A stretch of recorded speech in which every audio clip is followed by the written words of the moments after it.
Yo guys, pagpasensya nyo na guys kung hindi ko sinasabi kung ano yung technique namin nila Kuya Burns. Kasi guys, iniingatan po natin yung ating art piece at yung technique natin sa ngayon.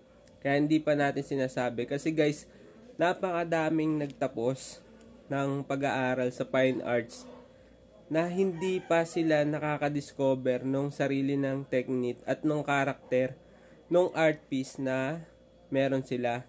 Kumbaga yung creating o yung creation value ng isang art niya ay hindi ganon katindi.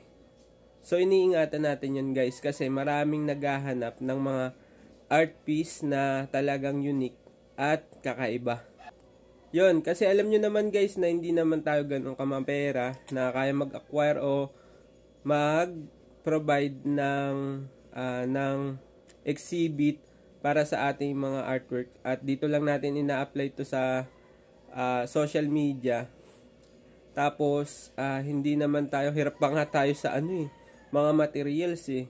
So yun, iniingatan natin yung yung art piece na meron tayo kaya hindi natin inilalabas kasi napakadaming magagaling diyan guys. At pero yung nila, yung creating madness nung art piece nila ay hindi ganoon katindi. So yun, tuloy-tuloy lang tayo sa paglikha, tuloy-tuloy sa paggawa.